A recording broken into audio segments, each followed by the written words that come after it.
ya Rabbi ya taqarrab. Ya Allah. Kita masuk di segmen Tanya Dong Ustaz. Kami semua tanya dong Ustaz. Saya mau nanya Pak Ustadz. Ya. Katanya kan kalau kita apa benar ya Pak Ustadz? Kalau kita berkurban, ini serius nih, jangan bercanda nih. Ini serius. Kalau kita berkurban, hewan kurban kita insya Allah nanti akan menjadi tunggangan kita. Kendaraan. Ya, kendaraan tunggangan kita di sana. Iya. Tapi kan kita nih, alhamdulillah ada rezeki berkurban. Berarti kan tunggangan kita udah banyak lah ya kendaraan kita di sana. Alhamdulillah mudah-mudahan. Nah sekarang kan kita masih di sini. Kan masih lama. Ah bisa nggak direntalin dulu atau gimana gitu?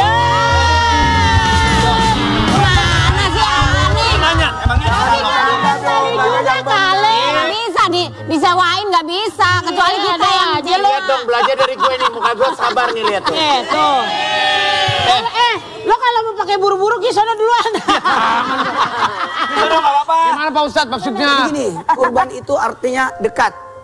Jadi barang siapa yang berkurban sesungguhnya dia dekat sama Allah Subhanahu wa taala. Ada banyak hal yang harus kita tanamkan bahwa ketika kita berkurban itu karena Allah. Bukan karena apa? Karena kita berkurbannya karena Allah. Sehingga ketika kita berkorban itu tanda kita cinta kepada Allah, melaksanakan perintah Allah. Nah kemuliaannya menjadikan kendaraan itu nanti digunakan di hari kemudian, belum sekarang. Siapa yang mau pakai di sana? Iya masih direntalin yang bener aja lo. Ya kan siapa tahu Pak Ustadz. Ya namanya juga kita masih di sini kan daripada tunggangan kendaraan kita di sono nggak gimana-gimana. Nih kalau Mas Adam yang ngasih pertanyaan pasti lebih bijak nih. Hidup. Silent. Pak Ustadz, saya ini mendapatkan anak ini kan cukup lama, kurang lebih 13 tahun. Sedangkan usia saya kan tidak muda lagi. Nah, ketakutan saya ini, waktu saya bersama anak ini kan tidak banyak. Gimana untuk menyikapi ini Pak Ustadz? Gini, anak itu adalah pelanjut kebaikan kita. Sehingga anak itu mengikuti kita. Maka berikanlah teladan yang baik kepada anak. Sehingga anak itu menjadi soleh. Soleh itu artinya berguna, bermanfaat. Maka kata bermanfaat di sini semoga melanjutkan kebaikan-kebaikan kita lakukan sehingga atas apapun yang dilakukan kita pun dapat kemuliaan pahala. Ustadz saya nanya ya, boleh ya? Igun! Tadi kagak ada lu baca hilang semua ya. Lu? Ustadz saya mau nanya ya. Yang serius kayak Mas Adam tadi nanya yang benar. Ustadz saya ini kan termasuk orang yang tertib ya, tertib dan tahu aturan. Kita yang namanya kalau puasa itu kan buka jam 6 ya. 6.15 atau 6 sekian ya. Tapi kok saya kemarin lewatin dekat daerah rumah saya ya, ada dokter, ada beberapa dokter dia bukanya jam 4, ada buka jam 5.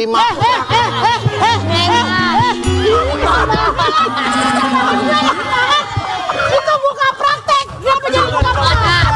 Buka praktek itu. Allah, udah serius banget dengarnya. Marahin dia. Oh ya. Jangan gitu dong. Jadi puasa itu mulai dari terbitnya matahari sampai terbenamnya matahari. Mulai masuk waktu subuh sampai masuk waktu maghrib.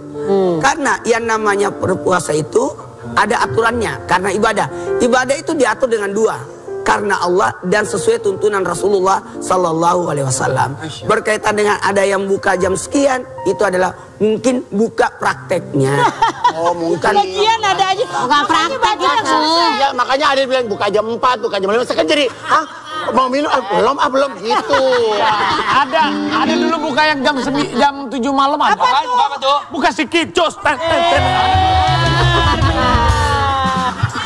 Ustaz, Assalamualaikum, aku mau nanya. Waalaikumsalam. Ini menjadi keresahan aku banget ya, apalagi aku kan, apalagi kan aku kerja di dunia entertain ya. Rasanya gimana?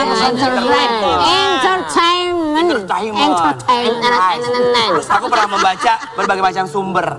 Katanya kita sebagai umat manusia itu nggak boleh yang namanya itu ngewarnain rambut warna hitam. Berarti boleh dong kalau misalnya warna kuning, merah itu Igun gak tau bener loh Igun. Pertanyaannya adalah Pak Ustadz, biar lurus aja gitu ya. Nah teman aku, itu dia mau ngewarnain rambut pakai warna yang lain. Tapi dia gak punya rambut, itu gimana Pak Ustadz? Jangan bercanda dong Anduan, nanya yang serius. Rambut itu kan hitam. Iya. Lalu akan berubah dengan warna putih karena pakai uban. Uban itu adalah kemuliaan di hari kemudian. Justru ketika orang mencabut uban, berarti mencabut kemuliaannya. Dan berikutnya, makanya dilarang mencabut uban. Kalau disemir boleh ya Pak Ustadz? Ya, disemir untuk perbaikan boleh-boleh saja dengan menggunakan henna, pacar, itu bagus. Sebagai obat menguatkan. Jangan sampai ia membuat merusak diri. La darara wa la dirara. Jangan membahayakan diri. Yang membuat mungkin rusak rambutnya dan sebagainya. Cabut uban nggak boleh Pak Ustadz. Tapi bapak suka nyabut-nyabutin gini pakai koin tuh gimana tuh? Oh iya lagi ya? Pak Lukman gue nyabutin ya? Ketawa. Bener ya sih Pak Ustadz? Hah? Itu Ya apa-apa? kadang juga saya nyabutin kumis itu gimana? Jangan dong. Jangan, nanti pelarisnya hilang. Iya. Pak Ustadz, saya mau nanya nih Pak Ustadz. Ini serius ya Pak Ustadz, nggak bercanda. Iya. Gimana caranya kita menghapus dosa orang tua kita yang sudah meninggal? Bagus. Seorang orang tua boleh dihapuskan dosanya dengan permohonan doa dari anak-anaknya. Doa apa? Doa pengampunan dosa. Kemudian bersedekah dengan niat pahala untuk orang tua. Saya bersedekah dengan niat pahala buat orang tua. Kemudian melanjutkan wasiat dari almarhum ataupun kebaikan dari almarhum sehingga almarhum diangkat derajatnya dan diampuni dosanya dan diberikan pahala disebabkan perbuatan baiknya orang tua. Tahu nggak nama saya siapa? Siapa Ustaz? Kok lupa Bukan. Pak Ustadz? Kenapa? Kok lupa?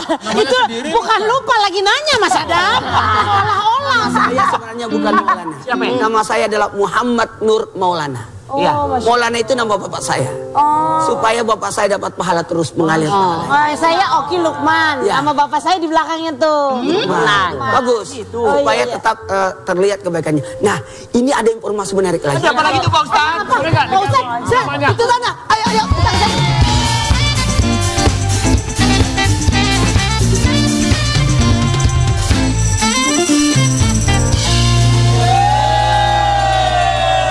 Cakep kan? Cakep banget Lihat nih. Cakep kan? Aku yakin deh pasti orang-orang pada suka sama parcel Inako mini jelly aku. Tuh lihat. Gemes kan? Gemes banget bagi. Tuh habis aku pakein pita lagi. Ih, gemes banget. Kamu mau? Mau. Ya boleh aja kalau kamu mau. Karena berbagi itu kan harus yang terbaik ya. Jadi Inako mini jelly favorit aku dan keluarga di rumah. Karena terbuat dari tepung karagenan. Yang berasal dari olahan rumput laut. Dengan potongan-potongan nata di koko yang renyah. Jadi bisa jadi sumber serat di tubuh. Bermanfaat buat kesehatan terutama pencernaan. Nah ini tuh cocok banget buat yang program diet kayak kamu. Kamu lagi program diet kan? Iya. Nah, jadi ini juga bagus banget untuk di stok di rumah. Karena apa? Isinya 40 itu tuh yang isi 40 lihat. Nah. Yang ini ya Kak, wah Ya. keren banget. Oh ya, yang isi 40 tuh kombinasi mini jelly dan mini puding nih. Aku kasih lihat ya. Jadi praktis nih sekali makan, walau nggak bakal cukup ya kalau cuma makan satu. Kemasan mini jelly 40 tuh nggak perlu pakai kartu ucapan lagi loh. Lihat deh. Iya. Nih, jadi kita tuh udah bisa nulis di sini, tinggal tulis aja di bucketnya. Udah ada tempat buat tulis ucapan. Inovatif banget kan? Iya Kak, bener. Terus ya, Inako mini jelly ini ada 7 rasa buah. Yes. Ada anggur, leci, strawberry, jeruk, mangga, nanas, dan melon. Nah, yang Inako mini puding adanya rasa apel, blackcurrant, dan jambu.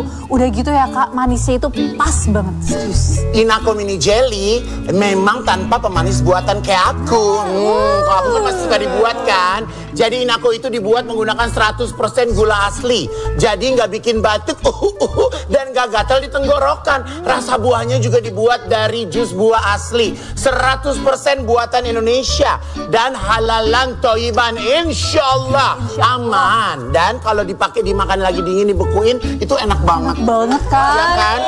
Enak banget. Terus ya, kemasannya juga variatif, tampilannya juga mewah. Cocok banget buat kasih hampers. Pilihannya ada yang bucket isi 50 cup dan isi 40. Ada juga kemasan isi 25, 15 dan 5 cup. Semuanya udah tersedia di swalayan terdekat dan di official store-nya di marketplace. Jadi jangan lupa ya, cek dan follow sosial media @sahabatinako. Betul banget. Inako mini jelly, jellynya kita semua. Yang ada gambar naganya. Inako jelly yang berisi. Inako untuk anak prestasi. Mana lauknya ludes. Dimakan semua emak lo. Apa lu? Kalian ngomongin dulu ya? Hah? Ngomongin dulu, ngejelek-jelekin begini. Akan datang hari. Innalillahi wa inna ilaihi roji'un. Telah berpulang Bapak Nasrullah atau yang kita kenal sebagai Mat Solar, aktor senior yang pernah mewarnai layar kaca Trans TV lewat serial Bajai Bajuri. Tak ada suara. Beliau meninggal di usia ke-62 tahun dikarenakan penyakit stroke yang dideritanya sejak tahun 2017. Hingga pada hari Senin 17 Maret 2025 sekitar pukul 10:30 malam, Mat Solar menghembuskan nafas terakhirnya. Semoga segala amal ibadah serta kebaikan beliau diterima di sisi Allah Subhanahu wa Ta'ala. Innalillahi wa inna ilaihi raji'un. Keluarga besar Transmedia Trans TV, lebih khusus berkahnya Ramadan, turut berduka cita atas berpulangnya ke rahmatullah almarhum Mat Solar. Almarhum ini dulunya menghiasi layar kaca Trans TV lewat serial Bajai Bajuri. Beliau juga sosok yang baik, baik hati, sebagai senior juga sering sekali kalau ketemu juga orangnya ramah. Memang beliau sakitnya lama. Waktu itu sempat ketemu beberapa bulan yang lalu sama anaknya, sempat ngobrol sama anaknya. Kata anaknya memang ya kondisinya sudah turun, tapi keluarga sudah mendoakan yang terbaik. Gaya bercanda Babe Mat Solar ini sangat berkesan buat kita ya, karena betul sekali yang tadi Pak Ustadz bilang bahwa Babe ini menghiasi layar kaca Trans TV ini cukup lama. Betul. Dan kita sebagai penontonnya ya, karena nonton acaranya Bajai Bajuri, betul. Ringan, menyenangkan, barang siapa yang membuat orang senang bahagia akan Allah ciptakan malaikat yang akan mendoakan dia. Dan almarhum ini begitu baik dan ceria sehingga orang-orang yang mungkin lemas langsung bahagia. Nah, untuk itu ajarakallahu fi ma'taita wa ajarakallahu fi ma'abakaita wa ajarakallahu laka ta'ura. Apapun yang dilakukan almarhum di kala hidup, berikanlah pahala ya Allah. Dan apapun yang tertinggal dari apa yang sudah dikeluarkan, berikan keberkahan keluarganya, hartanya yang ditinggalkannya. Allahumma warham wa'afihi wa'fu'anhu.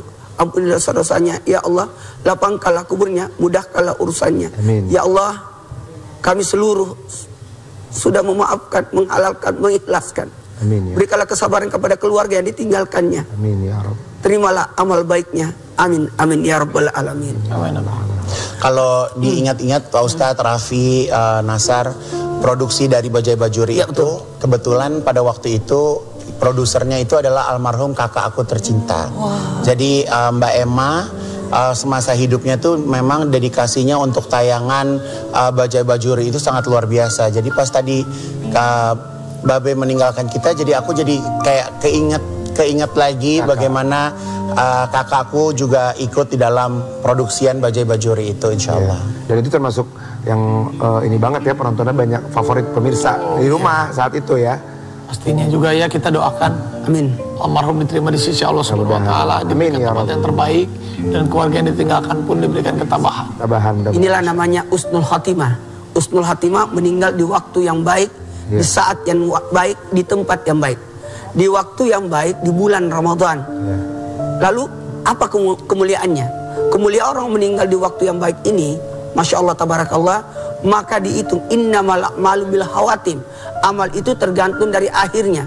Maka terhitung bagaikan orang beribadah di bulan Ramadan sampai dibangkitkannya nanti di hari kemudian.